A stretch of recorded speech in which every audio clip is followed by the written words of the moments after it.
All right, just moving my phone out of the Hey, way. happy Friday, everybody. Thank you so much for joining me for another episode of Real Talk. Today's guest, Michael, we were just kind of reminiscing behind the scenes about how he actually got started on LinkedIn with a lot of lives with Annie. So I just was like, did you used to do that? So we were just kind of going down memory lane. But I'm so excited to have him as a guest today because we're going to be talking about trauma. We're not going to hold anything back, but at the same time, I do want to give people a warning that this is a real raw conversation. So we do want you to be mindful of this is us talking about our experiences. We're not trying to give anybody any advice. I'm not a doctor. I'm just a mom of 15 kids. And we are just talking about real issues. So, really excited for this conversation because I just know on my journey of overcoming depression, it's these real, raw conversations that really help me look in the mirror and have growth for myself. So, I'm LaChelle Atkins, also known as America's Supermom. As I said, I'm the mom of 15 children, and I'm a TV producer to help you monetize your message and create a global impact through Keep It Real TV on the Zandra TV network. So that's enough about me. I'm excited for my guest, Michael. We have reconnected on audio rooms, and I just love his approach about being real and raw. And I was like, you just have to be a guest on my show. And I'm like, you should do this, you should do that. He's like, I did that. I did that. I've already done all that. So I'm excited to have him today. So, Michael, please introduce yourself before we get into today's conversation. I am me. I'm keeping it simple. I'm just me. I mean, that's it. Like there is no label that applies to everything I am. So I've done it. I've done a little bit of everything. I love that. Now, you know, I've never given physically given birth though. So that's like one thing that I can say I absolutely have not done yet because who knows what they'll do with my body if I'm dead. I mean, I don't. I love it. You know, and it's this humor that you have, right? You're being real. I'm cracking up, you know. But let me just start with we were talking in the audio room about how you overcame a stroke or something, you know, and just your resiliency. And it's just the fact that you really know who you are, right? And you're just at this point to where you're not moved by other things. I mean, I think we all have situations, you know, our kids can say stuff and we're just like, I'm strong, and they can just really break us down quickly with something they say. But no, you just have this inner knowing, you know, and I know I can resonate with it from experience, but talk to us just recently about overcoming this stroke. I mean, the stroke is just like the icing on top of the cake. I mean, it's just a cherry because that was near death experience number 16. Wow. And it was the greatest situation that has ever happened to me in my life. I call it the stroke of gratitude because it has taught me to fully embody gratitude. Mhm. Not like say it, not speak it, not live it, but embody it fully. I thank God when I wake up. I thank God for waking up. I kiss the ground I walk on because I absolutely am fortunate and love being alive. I unconditionally love myself today, which was a heck of a journey because I hated Mhm. myself for the first 40 years. I mean, I'm 44, I'll be 45 in about a month and a half, and I hated myself the first 40 years. Yeah. So the stroke really took away all attachments and to things, to people, to places, to everything. It just doesn't matter. Yeah. I'm just me, no matter where I am. And I proved to myself a lot during that period of time because it was a major stroke, 3 places in my brain at once, 86% chance I'd be a vegetable for the rest of my life. And I Mhm. healed myself. I went into my practices, my shamanic practices that I was trained in and guided to and ordained with. And then I went into my energy work and my healing modalities. And then I went into emotional work and I did emotional healing around it. And I released all these different things. And I Mhm. took 10 months off of everything, including LinkedIn, and only focused on healing, just disconnected from the world. Like, Mhm. didn't my, ever since then, my phone's been on silent. My phone is permanently on silent now. I don't want to hear a buzz. I don't want to hear a ring. I don't want to hear anything at all. it just doesn't bother me anymore. I'm always exactly where I'm meant to be, so I'm not missing anything. You know what? This is good stuff. You are talking a masterclass right here with this first little segment. So, when you talk about, hating yourself, I think, I can resonate with that because, I was the people pleaser. I was feeling like I had to be perfect and have the right answer. And, I would have never thought it was an issue of not having self love, but when you have self love, it's like seeing the world through another set of lenses. So, talk to us about how, and I'm just saying, you're a male, I'm a female. So what was that experience like for you? What was it that really helped you to see that, okay, you know what, I just really am not loving myself? It comes in phases. Everything comes in phases. There is no overnight switch flip and everything's there, right? The Hmm. overnight success happens over time. Hmm. It's build up, but nobody pays attention. When they're a success, it's a hero. But Hmm. until then, everybody's like, well, what are you doing? You're crazy. Why are you doing this? Same exact way in healing. Healing is a journey. The journey is the destination. It is Hmm. a daily practice. I call my life an active movement of growing forward. Like I am in a permanent state of growing forward, growing, evolving, and learning daily. Hmm. It was phases. I mean, I was so a little bit of background story, and I've learned to keep it real short. And I was adopted at birth. I was physically, emotionally, and mentally abused from 2 to 14. I was sexually objectified.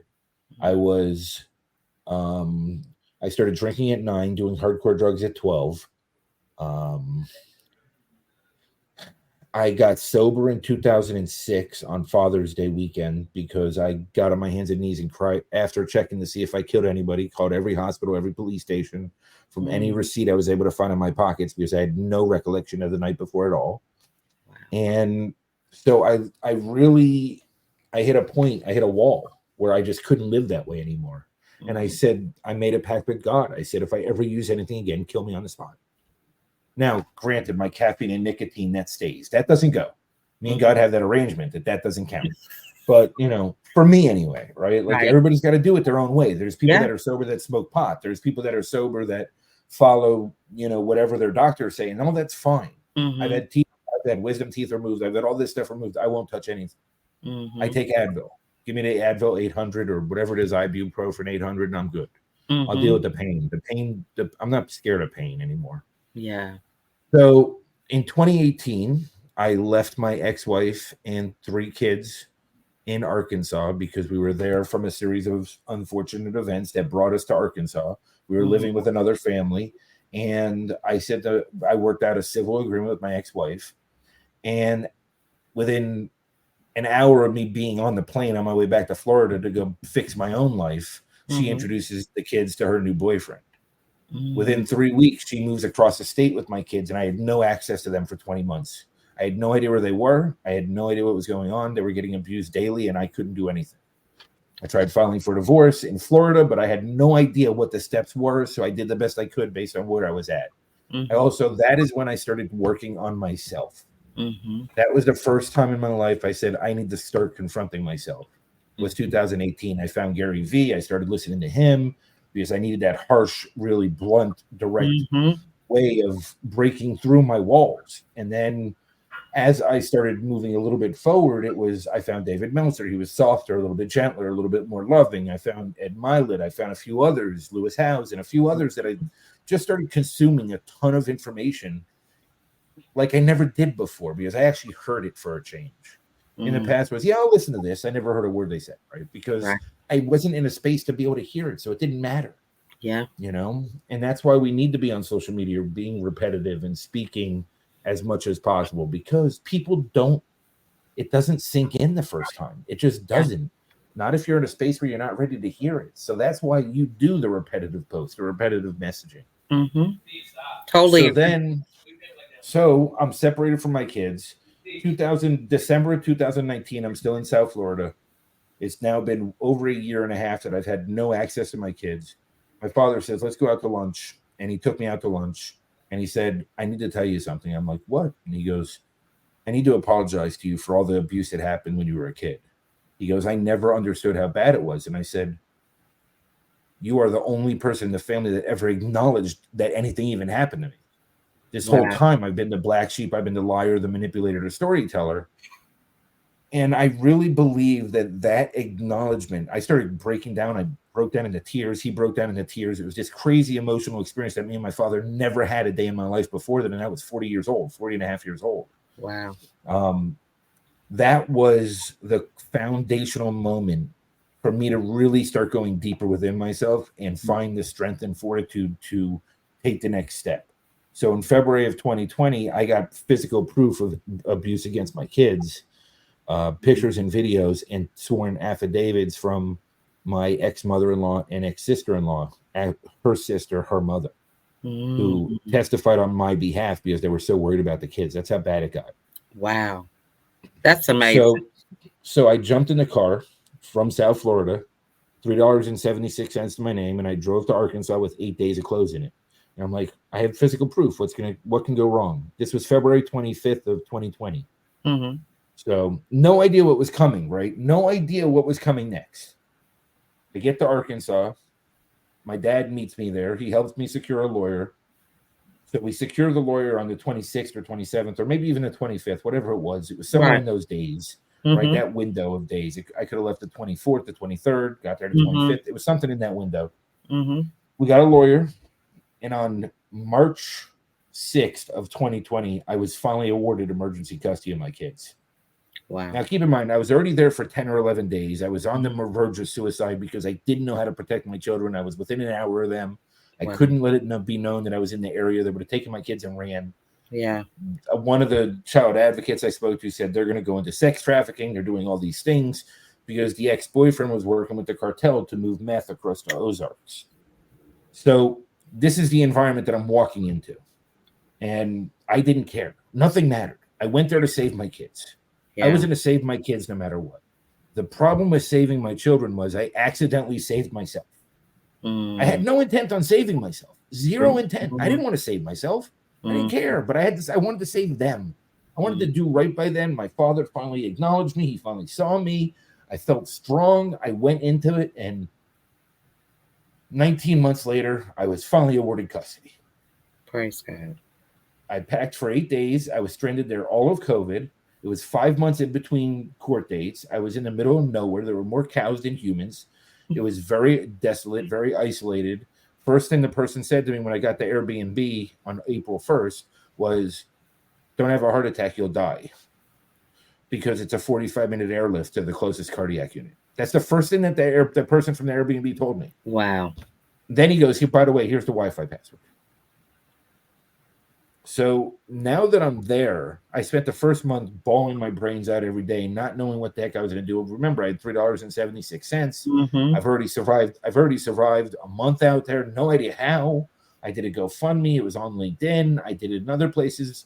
I didn't get a ton through with the GoFundMe, but I had people reach out directly to support me. Rather than giving me money, they paid for a week at a motel. They paid for a month at an Airbnb, which was cheaper than a week at the hotel. All that weird stuff, right?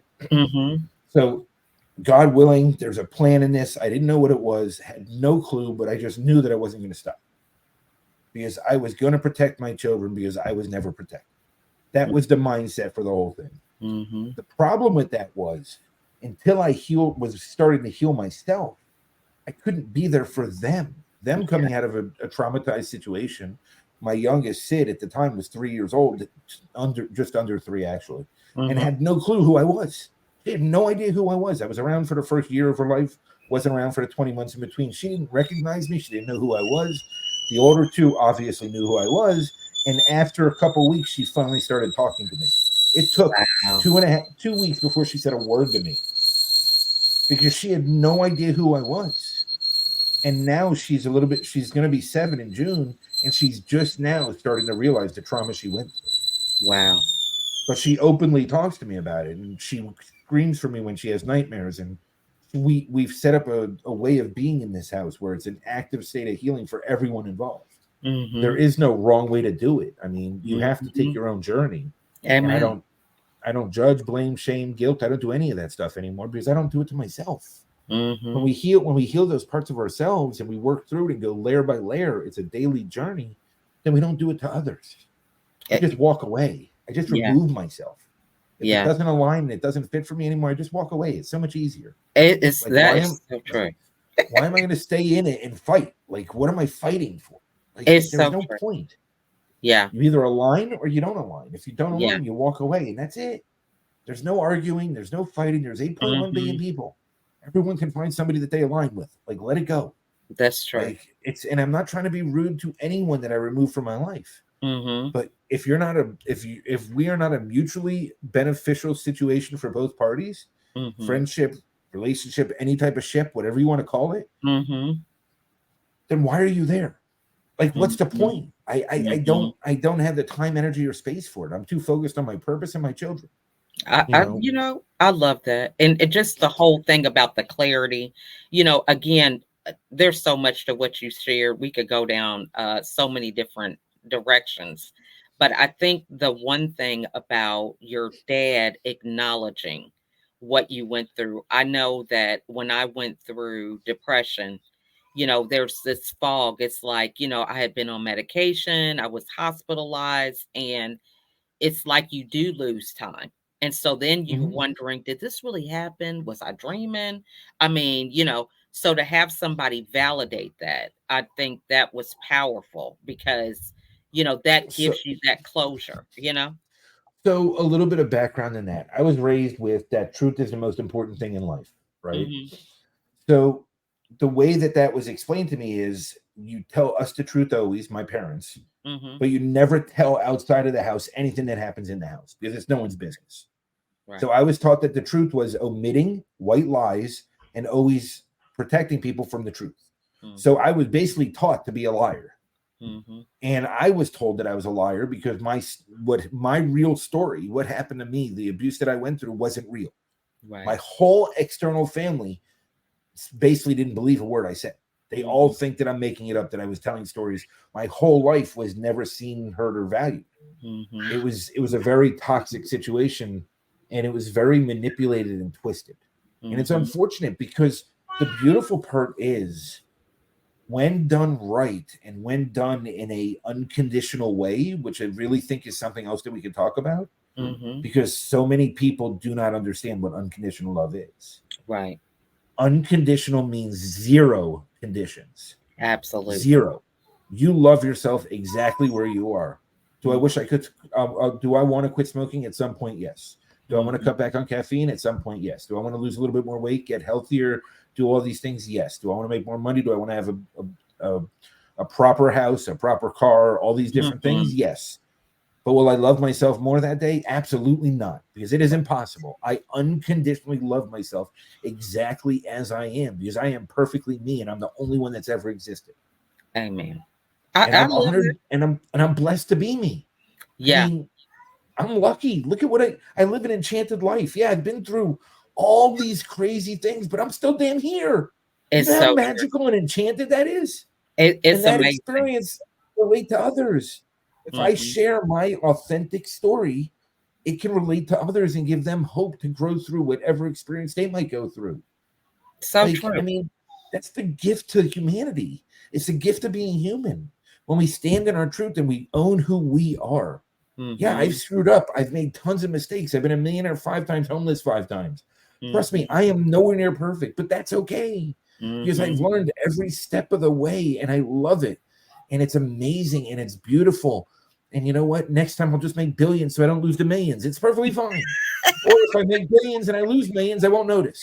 It's But so it's true. just It's so true. I but love it's that. but it's not about that for me. It's about impact and ripple Yeah. and really really shifting the vibration of humanity is my purpose for being on this planet. I And love that. that's where I am today. And that's all Yeah. I do. I'm focusing on my corporate program because it will reach more people. It Mm. will shift organizations from a reactive state to a responsive state. The organizational impact will be better collaboration, better teamwork, better bottom line, healthier employees that don't miss days for no reason, much Mhm. higher retention rates. Like, it will save the bottom line in different ways, but it Mhm. will also reinvigorate that startup mentality of everyone knowing their purpose. Yeah. Everyone knowing the purpose of the organization, which is so forgotten today. Like, how So, do you get, it's great to put posters on a wall. It's great to have taglines. It's great to do all these little things and claim and, feel better about yourself that you're living into this.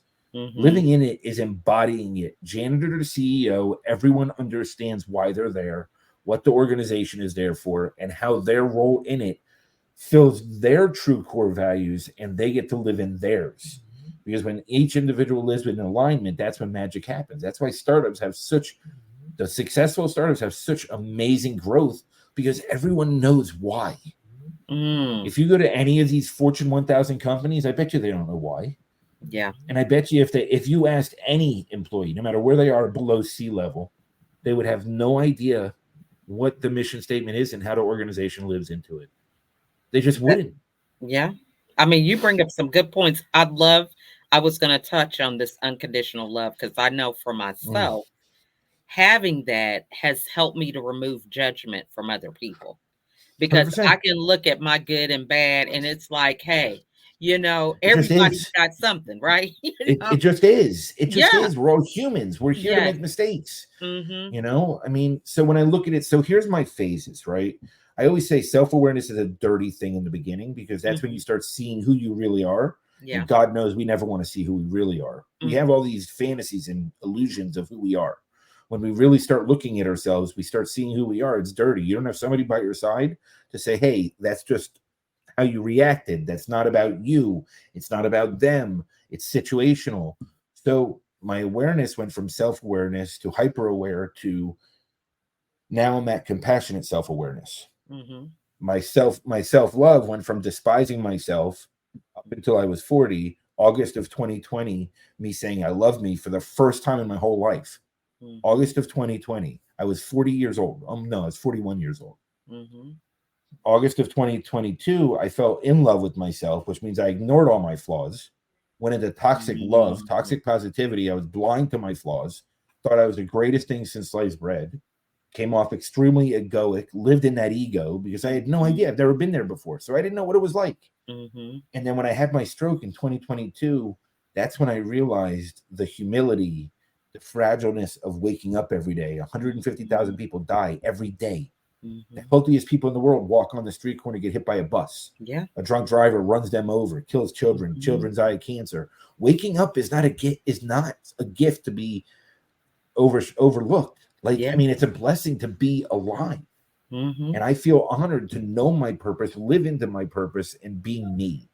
Because I am the Yes. only one in all of existence, and I have my unique story. And there's so much power in our perspective. Mm-hmm. There's 8.1 billion people on this planet. Everyone has their own perspective, and they're all true. Mm-hmm. But the only way you know what anyone else's is if you're sharing it. And that's why when you come to a place from a desire to understand through curiosity, it changes everything. Sorry, I didn't mean to overspeak you. I No, just that get on was good. tangents. I'm saying, look, I am like picking up what you're putting down. It's like, man, we're like the same, coming from the same cloth. But I want to address for men who are feeling like, they're not enough, or they messed up, they're not good dads, or whatever the case is. How do they start that journey of empowering themselves and moving forward to getting to this point of, you know, the only thing that's important is you and your children. It doesn't matter what everybody else is saying, because that is a lot of pressure. If you feel like you haven't been doing something right, you've got family members talking crazy, and schools and all these different outside influences. What advice do you give them to just change in the narrative? Do the one thing that no one ever wants to do. Take it one step at a time, because there is no other way. Mhm. One foot in front of the other. This was who I was yesterday. Yes, I screwed up every damn thing up until yesterday. The first 40 years messed every damn step of it up. But starting today, I'm going to make a different path. I'm going to choose to be more aware. I'm going to choose to start identifying my thought patterns, my patterns and behaviors, the way that I react. Start really slowing yourself down and start paying attention to who you really are. Mhm. Then you need to go through layers. You need to work with therapists, coaches, psychotherapists, shamans, priests, rabbis, chiefs, whatever it is, right? Like wherever you feel safe, find someone relatable and work with them and find a way to embrace them and who you are and who they are. Find someone relatable to you, because I don't care. You can have all the education in the world, you can have no education. If you live through it, you're the one I want to be next to. I don't Amen. care. I want to be the one. I want to be with the one who lived through it, Mm, because to me, we all have wisdom. Wisdom is knowledge applied to experiences equals mm, wisdom. I mhm. want to deal. I want to hang out the wise people, not the knowledgeable people. I I want people who have applied their knowledge, who have lived through the depths of despair, who have lived through the gutters and the worst moments, mhm. who have grown through it, understand what it's like to be there, and know how to move forward. That's what I want. I I don't love care that. about the word resilience. I don't care about any of those words. I want somebody who lives the example. That is some good stuff right there, and totally resonate with that because, it's the people that are wise that give you the opportunity to gather your own insight because Mhm. they know what questions to ask you. They're not trying to tell you what to do. They're very observant. They just teach you to look at things differently, really changing your perspective. And, that's one of the things that really comes to mind when you do have that unconditional love is that you're looking at things from a different lens. But I totally resonate with that. So now you're in a space to where you're still able to serve others. Mhm. You've got a program that you're working on. How did you get to the point to where you're in this space to be able to serve other people? Because we can get so caught up in, oh my gosh, well, my purpose is my kids, and I went through all this to get them back, or whatever that may look like, to where we can consume ourselves with that and then have this angst about doing other things outside of that, if that makes sense. So I look at humans as humans, first of all. Hmm. Adults, children, doesn't matter. Everybody's intuitive, everybody has gifts, everybody's connected, everybody has their own way, their own wisdom, their own everything. Hmm. So I don't look at my kids as less than, or that they need to be authoritative. I need to be authoritative with them. I need to be a director to them. I don't need to tell them how to live their life. They need to understand that they are safe to learn now while living with me, while healing in their own ways. So for my goal, one of the overarching main goals in my life is to inspire people to be self-inspired, empower people to be self-empowered. I want to give gifts that nobody can take away. Hmm. I don't want to own it over them. I don't want to hold it over them. I don't want to coach people for years. I want to give them tools and gifts that they can use for the rest of their lives. I want people to evolve, grow forward, heal, and just keep going on their journey, move into a state of growing forward. That's my gift. That is what I want to give people. So I treat my children like people. Wow, what a concept. Hmm. So we have raw conversations. We have real conversations. I'm beyond transparent. I hide absolutely nothing from them. That is so It's good. it's not the comfortable way to live, because being a conscious parent and being conscious and aware of their needs as well, rather than just saying I'm single, I want to go out, go find a babysitter and say here, go here. Mhm. Me saying I'm going to be here with you, let's go hang out and watch a movie, let's go do this, let's go take a walk, let's go here. That to me means more than my personal experience. Mm. I'm not worried about my personal experience. Mhm. I had 3 children. That is a priority that I chose. I went and Mhm. I fought and put everything on the line for my children, accidentally saved myself, Mhm. accidentally, had no intent on doing it. But the most beautiful part is they witnessed that journey too. It's on my YouTube channel. All the videos are there. You can see my transition from anger, sad, crying, upset, happy, miserable, fake happiness, surface happiness. It's just, it's just one step at a time. And at I the moment in those times, you don't notice it. You don't even realize you're making progress. You think you're screwing everything up even worse. It's true. It's true. And I love that approach even when you're talking about conscious parenting, because we talked about this in the audio room about raising adults rather than raising children. because we don't want our kids to grow up to be kids. We want them to grow up to be responsible adults. So I love that transparency. And it's like, it's stopping the bleeding, right? It's us not bleeding on our kids. There's so many things that we subconsciously, I think, pass on to them, whether it's philosophies or habits and all this. And, it takes a lot of work. I think that's what a lot of people don't realize is that we have to be intentional. You mentioned that your program is more about responding rather than reacting. Well, that takes work. Mhm. It's a skill Mhm. that you have to It build. is. It's a mindset. So talk to everybody about what are some things that they can work on to transform themselves to be more responsive rather than reactive. I think the first step is clearing out your mind. Our mind is our worst enemy. We average between 60 to 80,000 thoughts a day scientifically. Upwards of 85% of them slant negative. No matter what kind of upbringing we have, our mind slants negative scientifically. And up to 90 to 95% are subconscious based, pre-programmed based on our history behaviors. Mhm. So we are in such a reactive state. And then the world keeps us so busy that we're chasing busyness. We Mhm. don't have time to sit down, slow down, because we are taught that if we're not chasing, if we're not running, if we're not being hustling, if we're not doing these things, then we are not worthy. We are not valid. We are not anything. The first thing I think you do is you do brain dump journaling, which I don't know where that term came from. It's from Mhm. somewhere. One of the many sources, because I worked with between 40 to 50 coaches, 7 shamans, a few psychotherapists, few therapists, a couple priests, and a rabbi.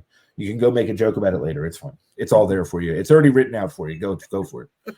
Um, but like brain dump journaling is the greatest gift. You Mhm. don't judge it. You don't do anything. You just get it out of your head.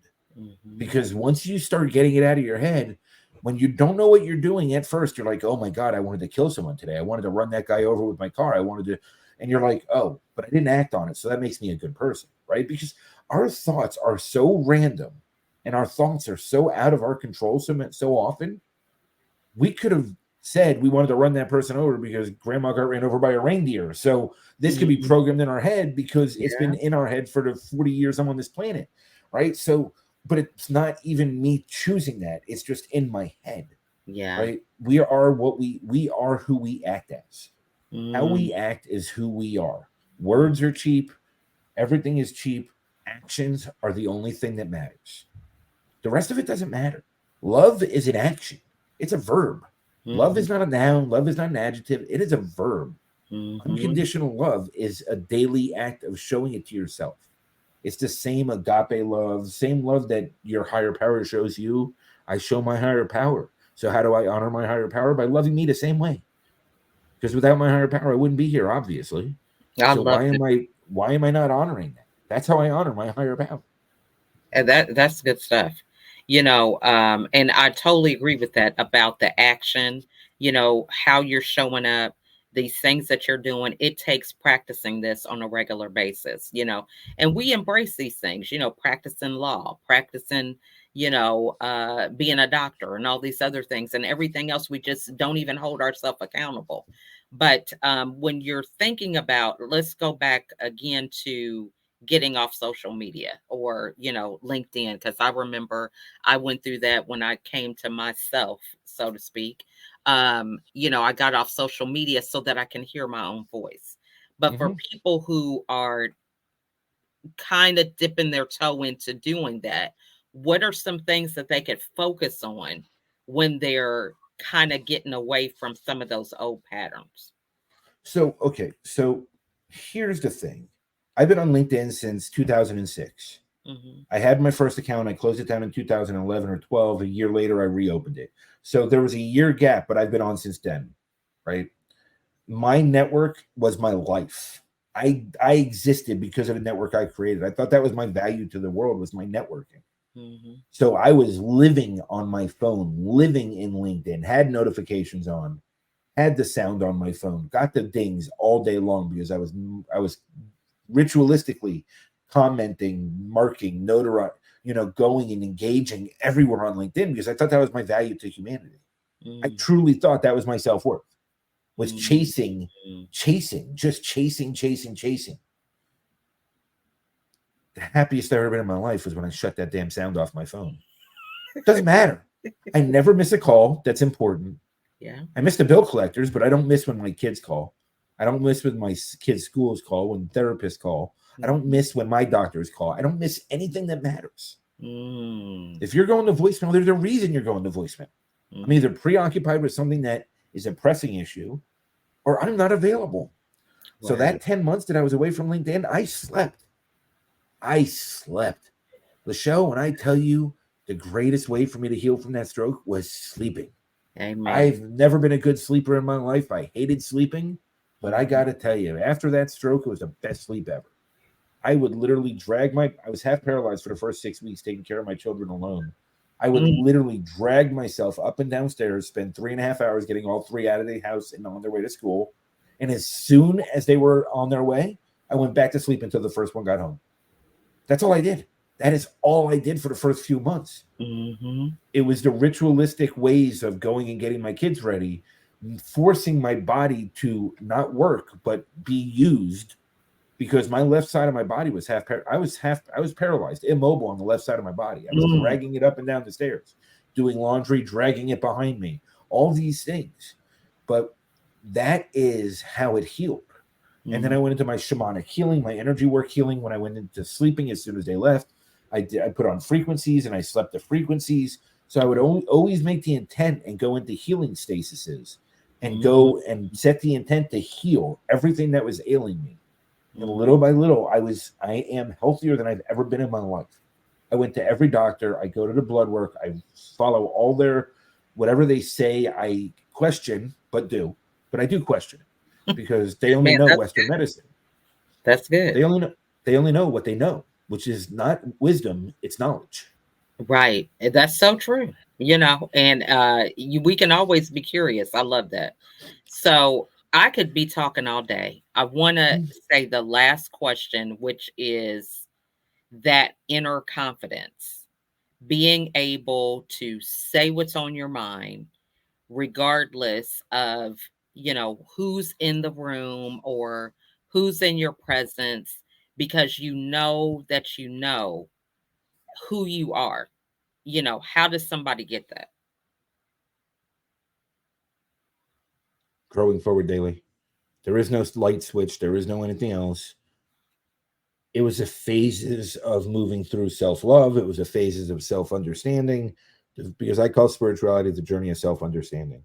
Moving into a space of unconditionally loving myself says I know I'm going to make mistakes, I know I'm going to be accountable for them, and I know it's okay because I'm a human being, but I love myself anyway. So if Mm, I say something and I'm speaking my truth and it is wrong, perceived wrong, offends somebody else, I am accountable to them even if they don't notice. I'm accountable mm, to my 6-year-old. I go apologize to her more than anyone on the planet. She's 6. mhm.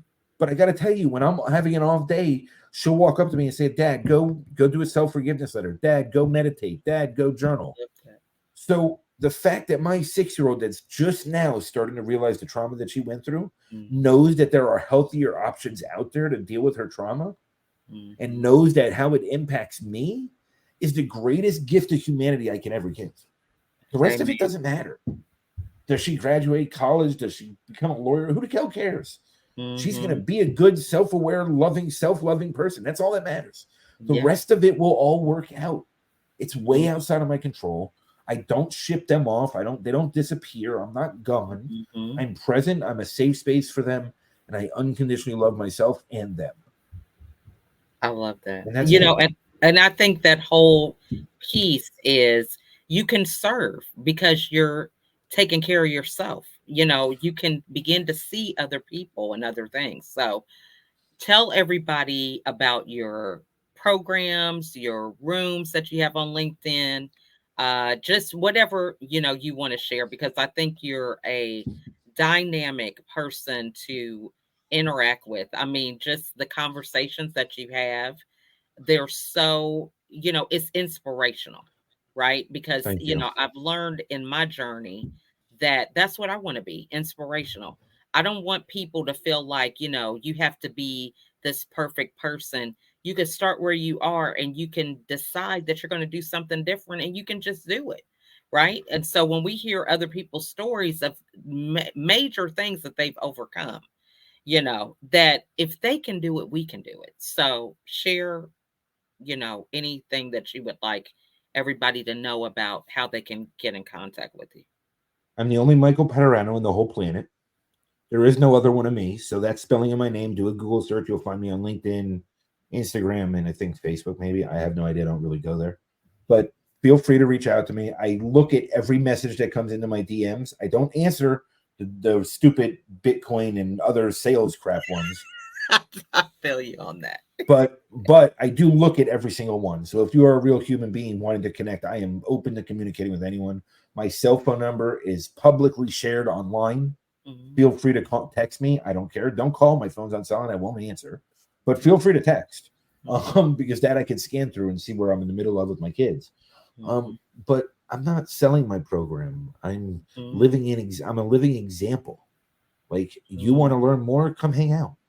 I promise you will accidentally love yourself more. You will accidentally want to grow forward.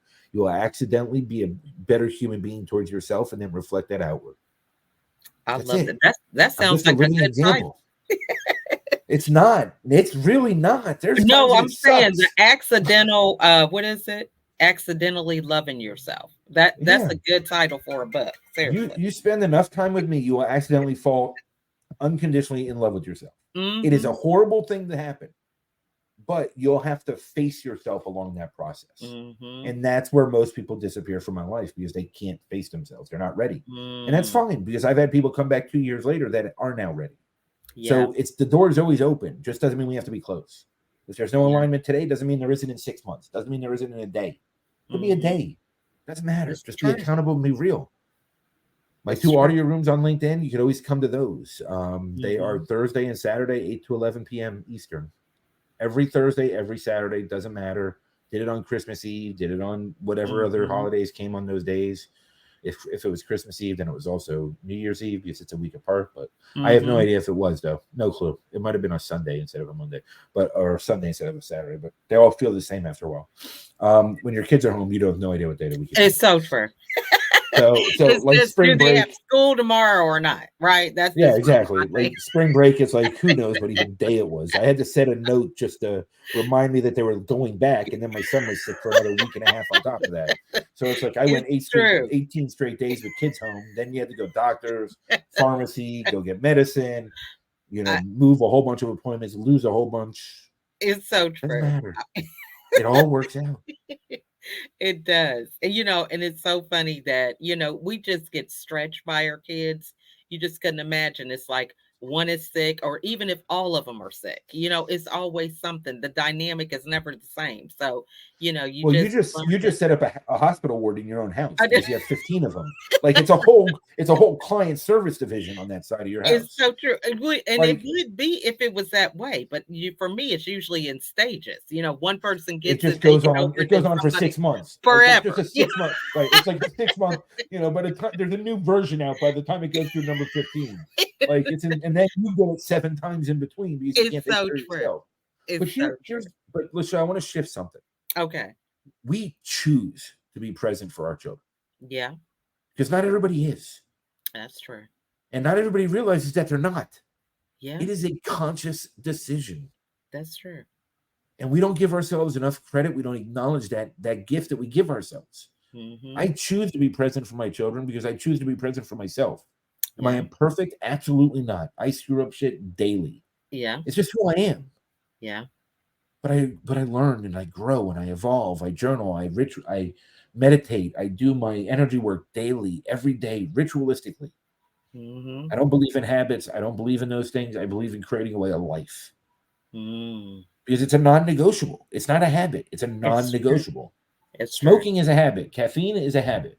Mm-hmm. This is my way of life. I live this way. It only shifts when something that fits me better comes along. Something that aligns with me at the next stage or where I'm headed. I'm not worried about the rest. I don't care. Stop using the labels. Stop tying yourself into stuff that doesn't matter. It's so true. I mean, you have said so much that I'm gonna have to go back and listen to this replay because it really they're all like major conversations we could have. Mhm. Like the thing with the labels, I for me, being on LinkedIn, I don't like to look at people's profiles because I don't want to Mm. stereotype. I come from a Mhm. high achiever, so you put everything right on your profile. It's stereotypes, right? We think, Right. oh, this person does this or whatever. And so I like to listen to people to even see.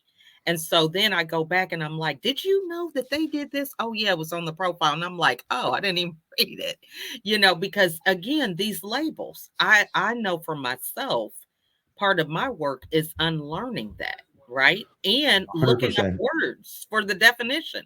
We But get the, to be but saying stuff and it's not even what we need to be saying, right? but the definition doesn't matter because what it means to us is what matters. So we need to Yeah, share what it means to us. this is There's true. 8.1 billion perspectives. This is Everyone true. thinks the same word means something different. That's true. You can ask 50 Democrats what Democrat means. They'll tell you 50 different answers. You can ask No, 50 this is true. Republicans what being a Republican means. They'll give you 50 different answers. And the Yeah. reality is, generationally, it's different because 20 years ago, the ideals of each of those groups was completely different than today. So They've true. actually flipped in many ways, Yeah. which is so ironic. So This is saying that, true. JFK was this, so now I'm this, it doesn't even Right. align with the ideals that they had then. Yeah. Plus, you're looking at a world in a completely different way that they just keep drudging up information to divide and conquer people. Because This the is more that true. they keep us divided, the more that they can control and manipulate us with news sources. I love that. And we're going to have another episode because we want Sure. to talk Anytime you about want. I don't know the how we could ever keep it education. under 30 minutes, though. I know, I don't know how we can. Under 30 minutes will never happen. So don't even pretend to plan for that. but Just we need saying. to talk about the education, about the programming 100%. and all that. So that's a whole nother thing. But I'm 100% in. yeah. So what final thought would you like to give everybody today? You are perfectly you and just learn to love you. That's it. That's it. That's it. Like it's that simple. Who Hmm. cares what anybody else thinks? They're not living your life. Your parents are not living your life if you're an adult or if even you're a kid. Hmm. Your kids are not, you don't need to tell them how to live their life. They are more intelligent than we are. We just don't see it. We believe that we're adults and that we have to tell them how to live. No, we have to live an example for them to follow. Amen.